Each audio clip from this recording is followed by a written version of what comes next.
The best plane design in HOI4. Too long, didn't read.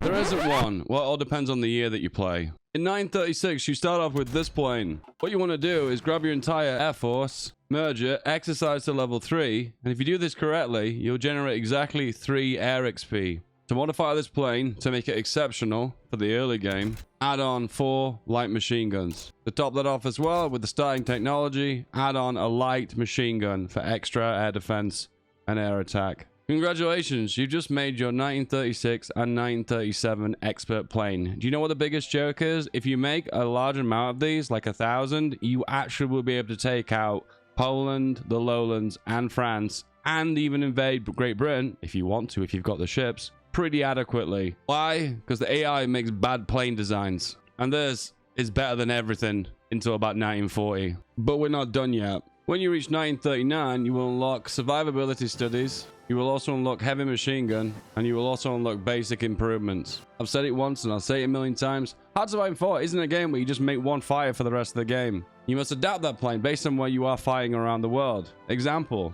if you're going to be fighting from this airport or this airport and fighting the Benelux region, because this isn't a long distance, adding range improvements to your planes is a kind of waste of production and a waste of stats. So in that case, you can just make something that's pure armor and pure firepower. In this case, you can go for the heavy machine guns, you can go for self-sealing fuel tanks, but be aware this consumes a large amount of rubber. Make sure you've got synthetic rubber or imports from somewhere around the world. And another heavy machine gun. A part of me dies inside, but this plane will be most AI planes pretty much until the rest of the game. Yep, I feel pretty sad saying that. Alternatively, if you are firing for a greater range, in this case, going, let's say, from the Benelux region into northern France, because the range is significantly longer, adding extra range to the planes to gain extra mission efficiency would be beneficial. In this case, you want to go for something that has range improvements. In this case, I'd recommend extra fuel tanks, which gives a massive 50% boost to overall range, giving just the right amount of weight to thrust ratio.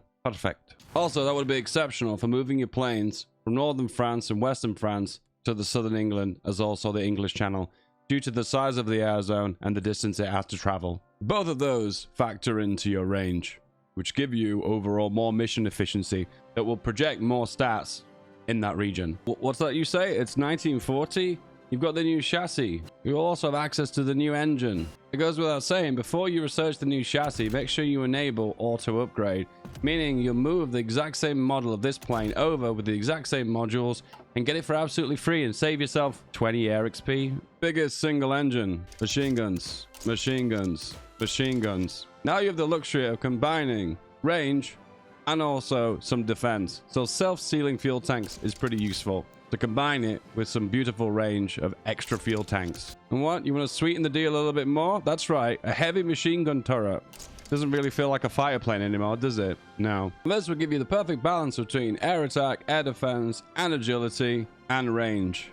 The best of boths. However, I will argue this plane is a little bit overkill on air attack. And this level of air attack going over 50, it's more beneficial for shooting down bombers than shooting down fires. So you could argue if you want something that is based more upon range, you could take off the machine guns and you could replace the final module of the heavy gun turret with drop tanks with a whopping range of 1,137 kilometers.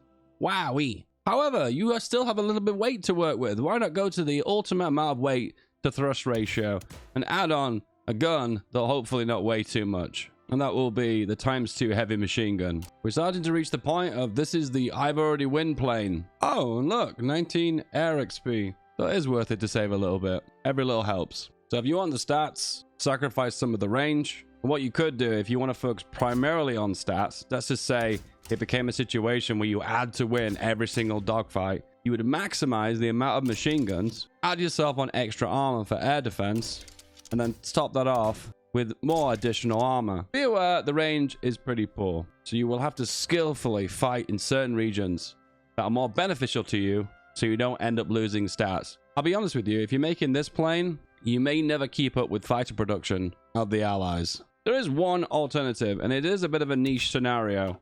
It's in the event that you're getting bombed by strategic bombers that have lots and lots of armor.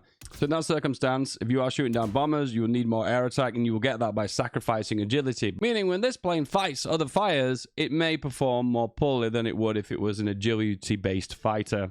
Be aware, this is not for dogfighting. This is for shooting down bombers. Cannons. And the best ratio with this will be to maximize the amount of cannons, but then add on a little bit of range. Extra fuel tanks. Less about defending itself and more about giving the most air attack to go through the armor of the bombers. And this is the reason why you very rarely see me go for cannons on planes, because it is specifically more of an anti-bomber tool. And if you have enough fighters, you'll have enough air attack anyway to shoot down bombers, even though it might not be an effective use on a 1-to-1 ratio. What? What's that you say? It's 1944. You have access to the advanced chassis, as well as large cannons, as well as the engine 4. To be fair, at this point, this is called the I've already won fighter. So does it really matter? Yeah, I don't think it really does. If you've already won, you've probably already got air superiority, and you've already got some pretty awesome fighters with some good stats. So to top that off, you need to focus more on the ground game. And you can either do two things. You can either go for heavy bombs, which you will get in 1940, or top it off, you work your way down artillery to where you get the Rockets 1, which will unlock rocket rails. Same again, machine guns, and machine guns. But to finish it off, you're either going to add a bomb lock, a heavy bomb lock, or a rocket rail. The beauty of rocket rails is it retains your agility. So if you are still fighting a moderately sized air force that the enemy has, rocket rails will be useful because they'll still have a fighting chance of dropping their bombs off or shooting their rockets and still being able to dogfight on those missions. However, though, if you've just won the air war and there really is no air force to fight anymore, for instance, if you've got 10,000 fighters and the entirety of the allies only have 1,000, in this case, you quite happily can go for heavy bomb locks. To make the most of your close air support damage, my advice to you will be extra fuel tanks, drop tanks, and if you've got anything left, add on extra defense. Arguably, because you've already won, the design of this model doesn't matter as much. So you could argue that maybe extra fuel tanks would be better to maximize range so you can bomb more adequately. And if it gets to the point where you're just winning and decimating everything, I suppose what you could do then is replace the machine guns with just more bomb locks. However, just be aware that if you replace the first module from machine gun to a bomb lock, it will no longer be a fighter plane. It will be a CAS. However, if you are going heavy on ground support, you can also go down the anti-tank path, which, as you can see here, unlocks the anti-tank cannons, which have the biggest amount of ground attack, which when they're on CAS missions will do the maximum amount of damage. So the first one will be machine guns, and then to top that off, you go for the anti-tank gun. You're only allowed one of those, and then the rest will be the anti-tank guns as well. Something like this, light, and then you could drop on extra field tanks. You're maximizing the amount of ground attack, but you're still keeping a little bit of stats for air attack as well. Once again, this is the I've already won plane, and I just want to completely demolish everything on the ground. But with the amount of ground attack that this plane has got, 23, a few bombs off this will absolutely decimate everything on the ground. So in brief, rocket rails if you've not won the air war and you're kind of contesting it still a little bit. Anti-tank guns if you just won the air war and you kind of just want to demolish everything on the ground. And then bomb locks. So one of the advantages of bomb locks is it allows you to do naval strikes. So if you are participating still in naval battles, having bomb locks is the one useful thing it can do. So in brief, agility is rocket rails, but you're sacrificing less ground attack.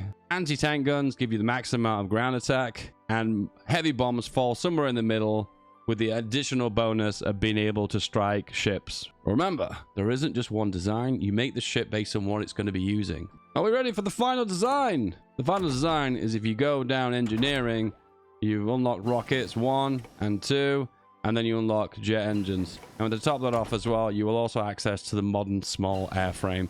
And with that as well, you also get access to the final cannon design. This is so unbelievably late game.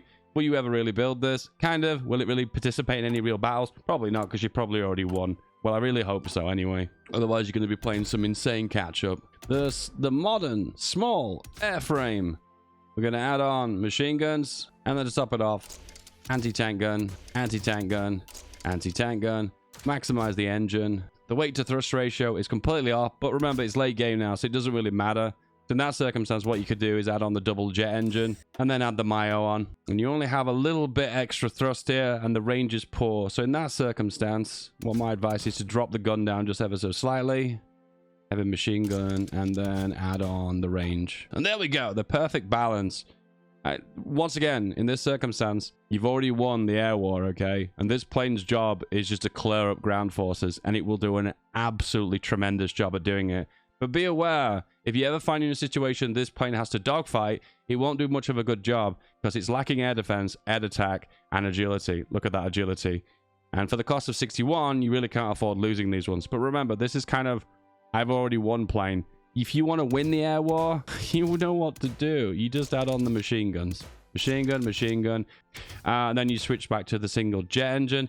Actually, the jet engine gives additional 5% agility. I never even knew that. We're learning new things, boys. But you do lose some range with the jet engine. That's interesting. So to compensate for that, you want to go for extra fuel tanks, self-sealing fuel tanks. You can only have one of those, and then armor plates to finish up. The biggest flaw with this one is the weight ratio is off. And if I'd gone for a regular engine to Mark 1, we wouldn't have much of a problem. It feels like the big benefit of jet engines is you're gaining a small boost to agility, but it is such a very small one. Makes you wonder if it's even worth it. You also gain a boost to speed as well. To drop the fuel tanks off, drop off the armor plates, drop off the machine guns, and you end up with something like this, and then you could probably go with one light machine gun to finish up. This is definitely mid-maxing for speed, agility, air attack, and air defense. Have I ever made a plane like this before? No. No. Once again, if you're making this plane in 1946, something's gone unbelievably wrong. The AI will never make a plane as good as this as well, stats for stats wise. So you're never going to run into a problem with this one. Honorable mentions as Germany, as the fighter Mayo, which in this case is Messerschmitt. In this case, you want to go for the left side to give production efficiency and agility in production, reliability, and production efficiency. The left path here adds reliability and production, so it's working on raw numbers. However, the right path, you want to go for agility and speed, which is your dogfighting ability, agility and speed. Then you've got production. Then you've got more agility and speed. Then air attack, agility and speed. Air attack, range and agility and speed. And then finally, another one over here as well, agility and speed. So these ones on the right are based on quality and dogfighting potential. The ones on the left are based on actual numbers. I tend to lean towards the numbers on the left before I go for the quality. It's up to you though. If you want your fighters to have a little bit more extra of a bite to them, go for the right side path first. If you want raw numbers, go for the left path. I think raw numbers is better early game to work towards a better plane, and then as the game progresses, go for the right path. When it comes down to policy as well, agility is one of my go-to, but 5% is quite small to say that like this Mayo bonus gives the same thing. However, probably the best of the best is modular assembly, reducing the production cost of 5. And as the game progresses, you tend to find planes get very expensive, so anything to reduce the cost is very useful. Officer cores for planes. Early game, you want to go for this one, Branch Independent Spirit. This will pay itself back within about 2 years, I believe. This is one you'll go for when you go to the Spanish Civil War. If you want to save political power, you can go for this Independent Air Force first, select all your advisors, then switch back to whatever you need. And then when you start to work on your doctrines, when you max out your air XP, you can go for air crew surveys, which drops your air doctrine cost by 15 XP, which is a massive amount you'll save in the long run. When it comes down to the second, the Spirit of the Air Command, the big brainer here is centralized control, giving fighter detection and air mission efficiency. This is really big for dogfighting, and it's also better for range overall. Remember, anything that gives more air efficiency is technically more range. This is the reason why this one's a really strong one. If you find yourself in a situation where range isn't a problem because you built your planes for range, Airborne Heroes is pretty good too, giving a massive 50% boost for your aces, which aces tend to give more agility and speed as well as ground attack. If you're trying to do a power drop and it's not working, air power projection plus 10%. That's only if you really want to get over the edge by a very small amount. You just need that extra little bit of air projection power. However, for the late game of the late game, battlefield air interdiction is the best when it comes down to ground force attack, giving extra ground attack overall, resulting in you more ground power when you're doing cast missions. Air doctrine. When it comes down to the power of your fighters and the ability to gain more agility and win dogfights, you want to be going down strategic destruction and going for multi-altitude flying, giving you that agility bonus. Top it off as well, this has got the most air superiority bonuses and ground support, which once again will give you more air projection. This one is particularly strong, dogfighting experience, increasing the amount of air superiority mission efficiency by 20%, which is a real biggie. You can get 15% from battlefield support, but this gives the big boost for agility onto your close air support, which doesn't really help you for your fighters. But when you get to here, you're not really done. Work your way all down to the bottom because there's some more air superiority in the bottom left here. Don't forget about it. You tend to find that when you've completed strategic destruction and operation integrity, they're pretty similar, because if you look at the very bottom here, there's air skirmish, which gives you that mission efficiency 20% plus ace generation. So when it comes down to it, once you've completed both paths one for one, they're not really that much different stat for stat. However, strategic destruction does give you the agility earlier, as well as the air mission efficiency earlier. So you'll be able to take advantage of it here, but you'd have to take advantage of it all the way down here for operation integrity. And finally, High Command, Chief of the Air Force, Hermann Goring. Hope he didn't do anything bad, and this gives you overall more air superiority projection for your planes, which reduces the stats for the enemy for their breakthrough and their defense. Arguably, the extra 10% extra XP you gain from Albert Kessering is also pretty sweet as well. But it's more about stacking the XP with him, where Hermann Goring will give you more stats overall. Never tested this one, but weather conditions or accidents reduction, I actually don't know in the real world what difference that actually makes. I need to do tests on that one. Overall, I'm not sure. It might be very, very good, but it also might be kind of useless as well. Once again, it's one of those ones that need testing. That was how to make the best fighters for Germany, but only the fighters. Name a country and name a type of plane, and I'll give you an adequate mini guide to that. Please comment below country and the kind of plane. Do you want me to do CAS for Germany next, or maybe tactical bombers, or even really stupidly naval bombers or strategic bombers? What I've found is the most effective from my own personal experience. If you enjoy this kind of videos, guys, might want to give this video a go. Give this one a click. This will be the next one you want to go for. Click it, click it. I'll see you soon. Bye-bye.